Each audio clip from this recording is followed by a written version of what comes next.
tenka dažnai išgirsti apie aktyvią gimdymo fazę, kai reikia stengintis, kad moteris nelabai suprato, ką gydytojas turėjo omenyje, sakydamas iškvėpti į dubenį, iškvėpti į dugną.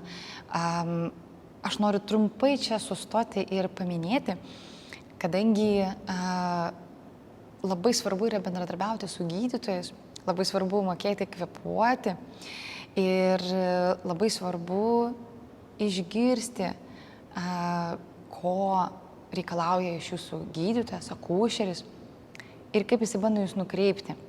Nes tas iškvėpimas į dugną, mes kadangi darome vis tiek daug pratimų, norint susipažinti, pajausti savo kūną, jisai yra toks kartais nelabai suprantamas ir aiškus. Iškvėpimas į dugną, tai ir turime omeny, kad iškvėpimas į dubens dugną, kai įsitempia pilvo raumenys, kai visas slėgis nukreipiamas žemyn į dubenį, naudojant iškvėpimą. Ir būtent per treniruotės, per atskirus pratimus, aš noriu parodyti jums, ką jūs galite jausti, norint kontroliuoti tą vidinį slėgį, nukreipiant ten, kur reikia.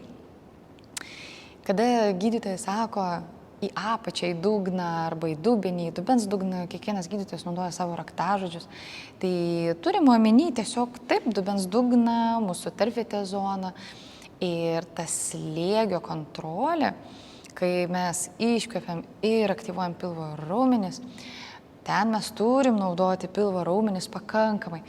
Įkvėpimas turi būti pas mus pakankamai galingas. Mes turime turėti daug oro, kad tas stumimas gautųsi galingas. Ir mes čia galime įkvėpti ir 360 ir atidaryti krūtinės ląstą.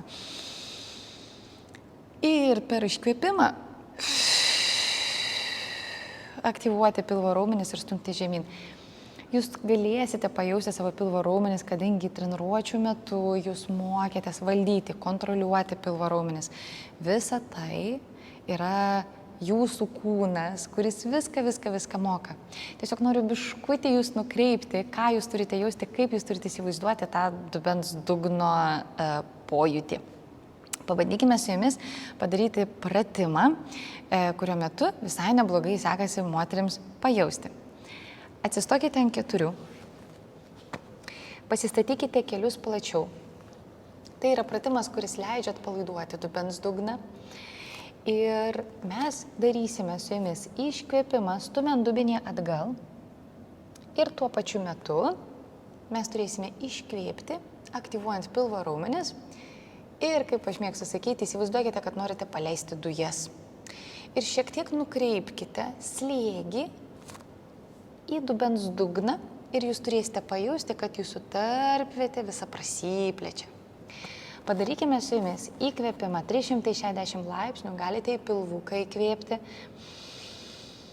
Ir su iškvėpimu mes dubeniu judame atgal.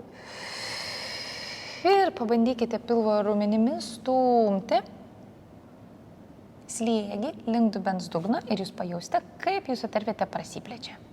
Įkvėpkite. Ir judėkite atgal. Sėskitės giliai į klubo sąnarius. Kai įkvepiate, jūsų dubens dugnas visiškai atsipalaiduoja. Su iškvėpimu mes bandome lyg jį ištempti ir dar papildomai sukuriant slėgį į dubenį. Mes su jumis ištempiame dubens dugną, jūsų dubens dugno raumenys lyg ilgėja. Pratimai visiškai nieko nepaskatina, tai yra vienas iš būdų leisti dubens dugnui būti elastingam ir paruošti jį gimdymui. Labai dažnai to daryti tikrai nereikia, bet tas pratimas gali turėti vietos kiekvieną dieną, padaryti po 10 kvėpavimo ciklų su iškvėpimu, kai jūs nukreipiate visą slėgį. Gimdymo metu reikės daugiau pastangų, daugiau reikės jėgų, jūsų pilvo raumenis dirbs labai stipriai, visas kūnas dirbs labai stipriai, reikalauja tai visa tai labai daug jėgų ir resursų, bet mažais žingsneliais mes galime tiesiog savo kūnui leisti pajausti ir jį nukreipti. Tad darykite tokį pratimą kiekvieną dieną, kas antrą dieną, tada, kada prisiminate, svarbu, kad jūs jaustumėte ir tai jums padės sėkmingai bendradarbiauti su gydytojais ir bendradarbiauti su savo kūnu.